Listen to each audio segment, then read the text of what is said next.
5, 4, 3, 2, 1, 0.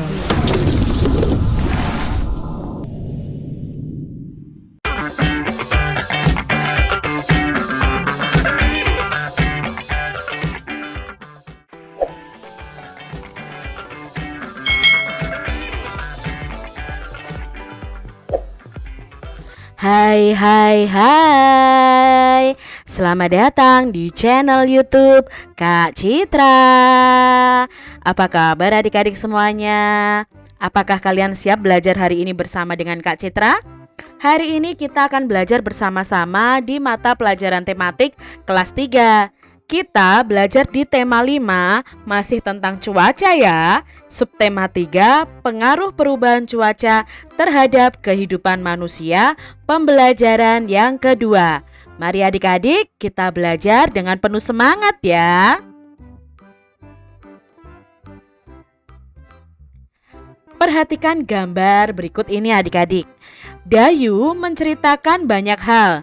Tak hanya bercerita tentang kondisi pengungsi, Komang juga bercerita keadaan kebun dan ladang petani. Kebun dan ladang mulai rusak, terkena cuaca panas akibat abu vulkanik. Abu vulkanik ini berasal dari letusan gunung. Abu vulkanik membuat tanaman tidak bisa hidup. Siti mengajak teman-teman berdiskusi.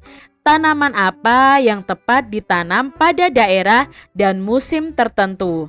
Diskusi dimulai dengan mendata asal daerah dengan tanaman khasnya. Adik-adik kalian perhatikan gambar ini ya. Ini adalah gambar gunung yang meletus. Nah, gunung yang meletus itu akan mengeluarkan lahar adik-adik, lahar panas. Lalu ada juga material-material debu yang akan menjadi awan panas. Lalu nanti akan bisa menjadi abu vulkanik adik-adik. Nah, abu vulkanik ini membuat tanaman, hewan itu bisa mati adik-adik. Jadi kita tidak boleh berada di dekat gunung yang meletus. Jadi biasanya kalau ada gunung meletus itu kebanyakan warganya harus mengungsi. Nah, di sini Siti dan teman-temannya akan mendata asal daerah dengan tanaman khasnya. Tanaman apa yang banyak tumbuh di daerahmu, Edo? Tanya Siti. Di Papua banyak pohon sagu. Kalau di daerahmu tanaman apa yang tumbuh subur, Siti? Di Sumatera Barat, daerah asalku, padi tumbuh dengan subur, kata Siti. Aku akan bawakan papeda untuk kalian. Papeda makanan khas Papua yang terbuat dari sagu. Adik-adik, kita bisa mencari informasi tanaman yang tumbuh di daerah-daerah yang ada di Indonesia adik-adik. Nah, di sini kalian bisa menuliskan dalam bentuk tabel seperti ini. Asal daerah, lalu nama tanamannya apa yang tumbuh subur. Contoh dari Kak Citra nih adik-adik, ada beberapa tanaman yang berasal dari beberapa daerah di Indonesia. Nah, yang pertama ini namanya adalah pohon sapu tangan. Ini berasal dari Riau. Lalu ini ada yang namanya pinang merah. Nah, ini berasal dari Jambi. Tanaman berikutnya ada bunga puspa. Ini berasal dari Bangka Belitung. Dan ini ada pohon nyamplung ya. Pohon nyamplung ini tumbuh subur di daerah Jawa Timur. Selanjutnya ada tanaman pohon waru. Nah, ini berasal dari Bengkulu adik-adik. Ini namanya adalah cempaka kuning, tumbuh subur di daerah Aceh. Berikutnya ada pohon damar. Nah, pohon damar ini banyak dijumpai di Sumatera Utara. Ini namanya adalah pohon kayu manis. Biasanya kayu manis ini dibuat untuk bumbu ya adik-adik ya. Dan biasanya banyak ditemui di Sumatera Barat. Sedangkan pohon ini namanya pohon duku. Ini berasal dari Sumatera Selatan. Dan ini hampir mirip ya dengan pohon duku, tetapi ini namanya adalah pohon kepel ya. Nah, ini berasal dari Jawa Tengah. Adik-adik senang ya memiliki teman dari berbagai daerah. Kekayaan daerah juga memberikan kekayaan hayati bagi kita. Berbagai hasil bumi dari tiap daerah dapat kita nikmati. Rencanakanlah acara makan bersama dengan teman-teman kalian adik-adik. Masing-masing bisa membawa makanan khas daerahnya. Lalu kalian bisa saling berbagi dan mencicipi. Hal ini akan membuat lidahmu makin kaya akan rasa dari makanan yang ada di Indonesia. Nah, di sini hari makan bersama pun tiba. Setiap anak sudah membawa makanan khas daerahnya. Edo membawa makanan pokok berupa papeda. Siti membawa makanan pokok berupa nasi.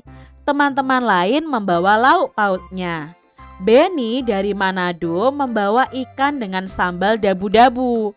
Dayu membawa sate lilit khas Bali. Lani membawa capcay masakan khas keluarganya. Mereka duduk membuat lingkaran. Makanan yang mereka bawa diletakkan di tengah. Mereka bersama makan ya adik-adik ya. Sungguh sangat menyenangkan bisa makan bersama dengan teman-teman. Acara makan bersama telah dilakukan Beni. Nah, Beni meminta teman-teman mendengarkannya. Ia akan membacakan surat yang dikirim oleh Udin. Karena Udin sudah 3 hari tidak sekolah adik-adik. Ia menjenguk neneknya yang sedang sakit. Ini adalah surat dari Udin. Halo Beni, apa kabar? Aku sedang berada di Lembang, Bandung. Kami sekeluarga menjenguk nenek yang sedang sakit. Rumah nenek dikelilingi kebun sayur mayur yang luas. Beraneka jenis sayur ditanam warga di sana. Ada brokoli, tomat, cabai, dan sawi. Hanya saja beberapa hari ini hujan turun sangat lebat. Banyak sayur yang tidak bisa dipanen. Kasihan para petani, mereka mengalami gagal panen. Sudah dulu ya Beni, aku akan segera kembali jika keadaan nenek membaik. Salam untuk teman-teman di sekolah. Dari Udin sahabatmu. Ini adalah surat yang dikirim Udin kepada Beni.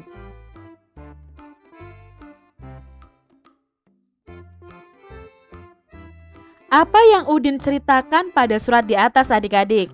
Ya, Udin bercerita bahwa di daerah neneknya itu banyak petani yang gagal panen karena hujan. Hujan yang tak kunjung berhenti bukan? Nah, tahukah kamu dari mana sih asalnya hujan dan kemana perginya air hujan? Nah, ini adik-adik dari gambar ini coba kalian amati bagaimana sih kok bisa turun hujan, lalu kemana air hujan itu? Ayo kita cari tahu bersama-sama. Bagaimana hujan terjadi? Susunlah gambar sehingga menjadi urutan yang tepat. Di sini ada 3 gambar nih adik-adik. Yang pertama adalah gambar terjadinya hujan. Yang kedua ini adalah air yang terkena panas matahari lalu menguap dan menjadi awan. Nah, yang ketiga ini awan berkumpul menjadi satu, itu berubah menjadi mendung. Nah, menurut adik-adik kalau diurutkan peristiwa hujan itu yang mana dulu nih adik-adik? Gambar yang pertama, kedua, atau ketiga?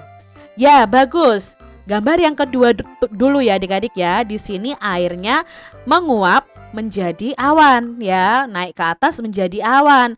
Lalu setelah itu gambar yang mana adik-adik?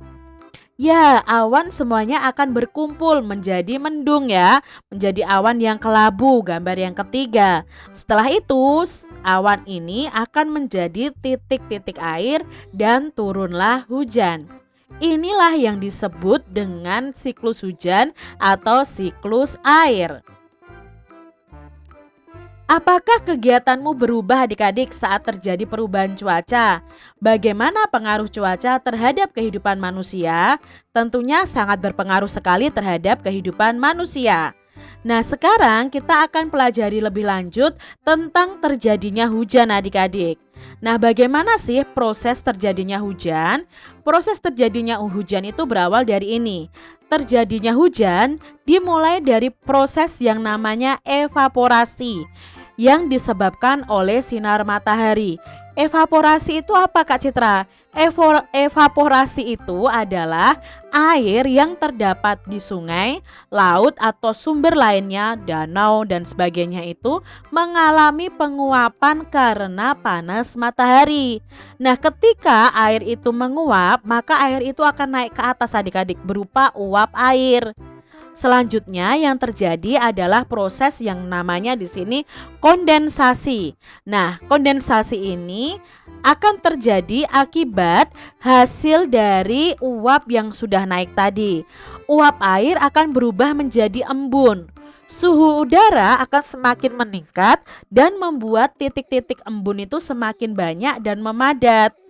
Awan akan terbentuk adik-adik dari uap air tersebut. Dan angin akan membawa awan berisi butiran air menuju lokasi yang suhunya lebih rendah. Awan-awan tersebut akan terkumpul menjadi awan yang besar sehingga berwarna kelabu. Nah, itu artinya kan mendung ya adik-adik ya. Awan itu akan berubah menjadi titik-titik hujan yang turun ke bumi. Lalu air hujan ini akan kemana? Ya akan mengalir lagi ke sungai, ke danau, ke laut, menyerap ke dalam tanah lalu dipakai manusia. Nah, yang mengalir di sungai, mengalir di danau, mengalir ke laut akan mengalami proses evaporasi lagi, terkena sinar matahari lagi sehingga terjadi penguapan. Lalu terjadi kondensasi lagi, begitu seterusnya. Maka bisa disimpulkan bahwa air itu tidak pernah habis karena mengalami siklus air yang melalui peristiwa hujan ini adik-adik. Jadi kesimpulannya yang lebih pendek ya adik-adik penjelasan Kak Citra. Nah, panas matahari itu membuat air laut, air danau menguap. Uap air akan terkumpul di udara dalam bentuk awan. Awan yang terbentuk menjadi semakin besar. Lalu butiran-butiran air akan jatuh dan terjadilah hujan. Itu tadi peristiwa terjadinya hujan. Nah, saat hujan biasanya angin bertiup kencang. Hewan ternak akan berlarian adik-adik. Bahkan ada hewan yang meloncat mencari tempat berlindung. Gerakan kelinci meloncat terlihat menggemaskan. Ayo kita tirukan gerakan kelinci meloncat adik-adik. Nah, pertama berdirilah tegak. Ayunkan kedua tangan kalian ke belakang. Lalu dorong ke depan dan bungkukkan tubuhmu sambil menekukkan lutut. Berikutnya meloncatlah ke depan dan mendaratnya dengan baik. Saat mendarat, posisi tubuh tegak dengan tangan direntangkan. Bertahanlah hingga hitungan 1, 2, dan 3. Setelah itu baru kalian berdiri dengan sempurna. Coba adik-adik praktekkan ya cara meloncat kelinci ini. Jadi bisa melatih otot-otot tubuh kalian supaya kuat adik-adik. Nah, demikian tadi adik-adik pembahasan kita di tema 5 subtema 3 pembelajaran yang kedua. Semoga video pembelajaran ini bermanfaat untuk adik-adik semuanya dan sampai jumpa lagi di video pembelajaran Kak Citra selanjutnya. Tuhan memberkati. Jangan lupa tekan tombol subscribe, lalu tekan loncengnya, tekan juga tombol like, lalu share ke media sosial kalian. Jangan lupa untuk ikuti media sosial Kak Citra. Terima kasih.